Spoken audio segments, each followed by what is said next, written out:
Welcome to the Libraries and Weight Rooms podcast, your trusted source for simple strategies to improve your mental and physical fitness. Throughout this podcast, we will discuss how you can manage your mental health by practicing mental fitness, building emotional resilience and curiosity to handle life's challenges. We'll also highlight the crucial link between physical fitness and your overall mental well-being. My name is DJ Ligori, and I want you to realize that you are not alone with this challenge. Thank you for taking the time to listen, and welcome to today's episode. All right, what is up, everybody? Welcome back to the Libraries and Weight Rooms podcast. My name is DJ Ligori, and thank you so much for tuning into today's episode. We are on episode number 110, trying to be as consistent as possible, which is actually the topic that we are going to talk about today. But before we get into that, as always, super grateful that you decided to tune into what we have to say today. I'm going to try to keep this to around 15 minutes. I know last time I got a little excited and babbled. I was not brief, brilliant, and gone. So I'm going to try to do a better job of that. And if you appreciate me trying to be within that 15-minute range, I would love if you could share, like, comment, rate, whatever you can do to support this podcast and the message behind this podcast of mental and physical fitness. I'd be super, super grateful for that. So thank you so much for anybody who does that. So today, what we're going to talk about is something that I have consistently been seeing pop up with humans. And that's kind of funny when I say that out loud. It's something that I've been seeing really come up in a lot of the coaches and the entrepreneurs that I study, and a lot of the things that they teach around consistency and around discipline. And what I want to do today is I want to tell a quick story. I want to kind of, connect it to an idea and then connect it to mental fitness and some key takeaways. And so to outline consistency, I think the best way to really break this down is to think about the 75 Hard Challenge. The 75 Hard Challenge is basically you have to do something for 75, you have to do 5 things, I think it's 5 or 6 things, for 75 days consistently. And if you miss one of them, you fail, or you either start over if you want to take another stab at it. So last year, I've done a couple podcasts on this. I did 75 Hard twice and loved it each time. It was awesome. The second time I decided to do it, I actually did it kind of on a whim. It was actually, I decided to do it on a podcast, and I really wasn't planning on doing it, but it just kind of came out of me, and I ended up following through with it. But that second time was a lot harder than the first time for a numerous amount of reasons. So the 75 Hard Challenge is really just a 75-day challenge on consistency. That's really what it is. The actual things that you have to do each day, some of them might be more difficult than others, but the actual premise of the challenge is really just to be consistent for 75 days. And hopefully that leads into you being more consistent in other areas of your life. Well, when I decided to do 75 Hard, I was 100% into it because I attached certain emotion to actually completing it. People compliment me all the time on my consistency and my discipline. I had a friend of mine a couple months ago. He goes, man, if I had your consistency and your discipline, he's like, I'd be a machine. And I was like, yeah, you definitely would. And let that be a lesson to anybody. If you have consistency, if you have discipline, you will be incredible. You will achieve so much more in your life if you are consistent with whatever it is that you want to achieve. And so when I decided to do 75 Hard, I attached emotion to achieving it. I attached the emotion upon completing it that I was worthy and that I was credible to myself. I wanted to complete this challenge to basically show myself that I could talk about being consistent, that I could talk about being disciplined, and that people might actually listen. To do it twice, I thought would even reinforce that, and then to communicate daily routines, nighttime routines, the things that I do throughout my day to help keep me consistent, I thought would continually make myself more credible in the space of consistency and discipline. And that's important to me because it makes me feel worthy. It makes me feel strong. It makes me feel like there's a reason for me to actually communicate this to other people because there's a greater picture involved here. And so when I started that 75 Hard Challenge, I connected that emotional feeling of worthiness and credibility to me completing the challenge. And that's what allowed me to stay consistent in that pursuit of completing 75 Hard. So the idea here is, if you're listening to this and there's an area of your life that you're not being consistent with, I want to offer up an idea to you. Is it possible that it's not emotional enough for you?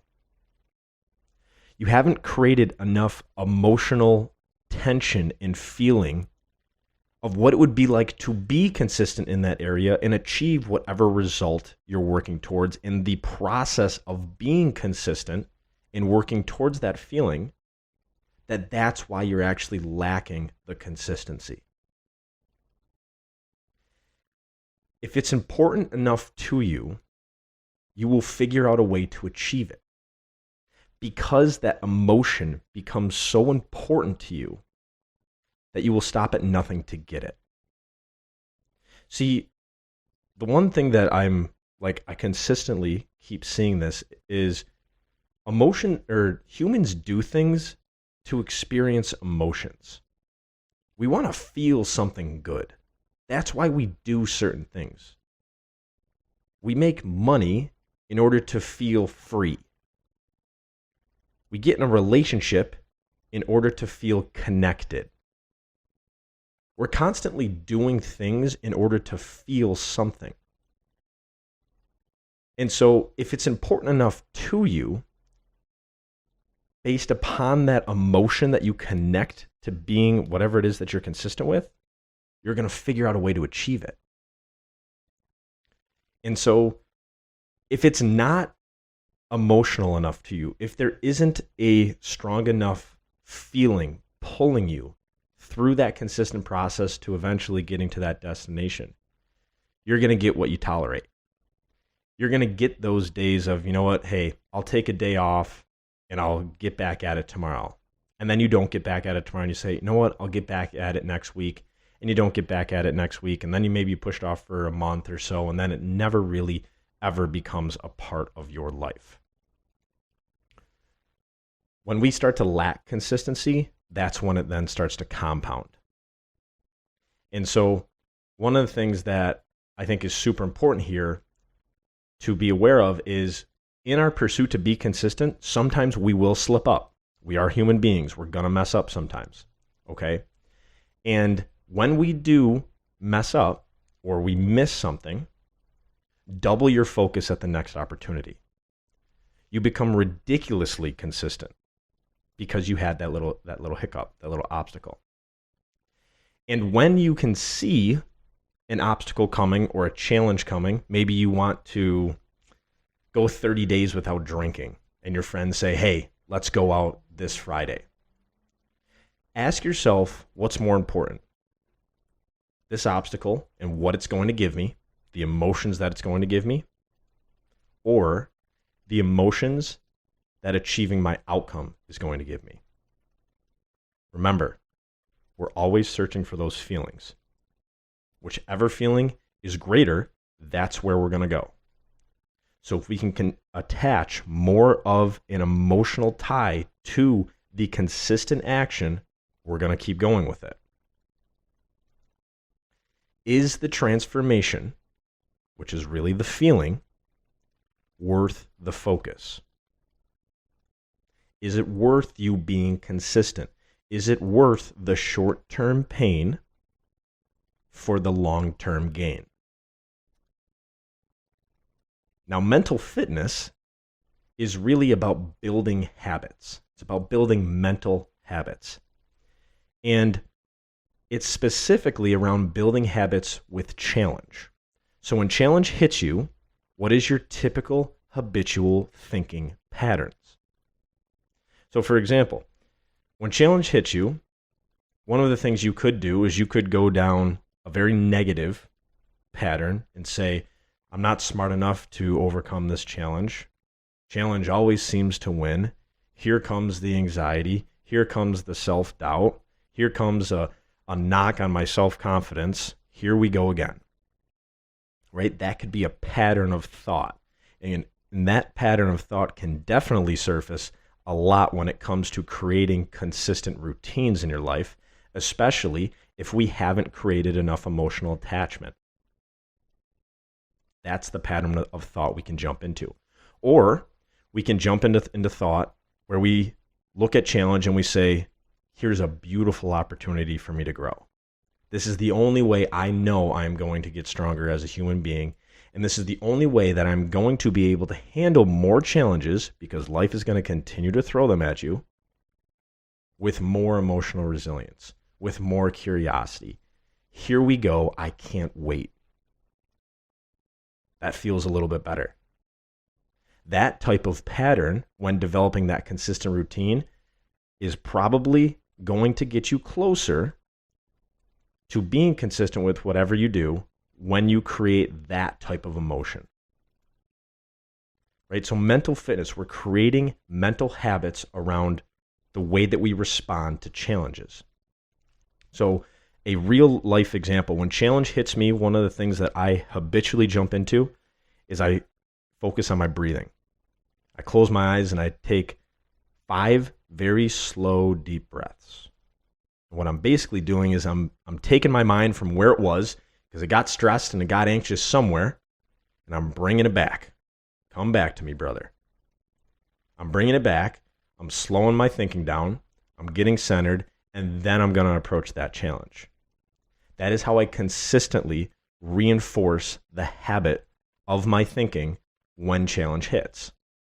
And I do this all the time because challenge is everywhere. So imagine building mental habits of consistency in whatever area you want. For example, if you want to be more consistent with going to the gym, and say you want to go to the gym at 6 a.m. in the morning, you wake up at 6 a.m. and you're at the gym by 6:30. If it's 6 a.m., then I go to the gym. Remember the if-then statements from the Excel classes that nobody paid attention to? They actually have some life applications here. If it's 6 a.m., then I go to the gym. If there's pizza in the fridge, I do not eat it. If it is 8 o'clock, then I'm getting ready for bed.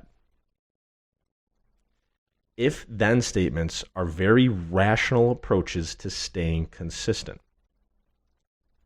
And what we're trying to do here is we're actually trying to avoid the other emotion that's going to pull us away from being consistent.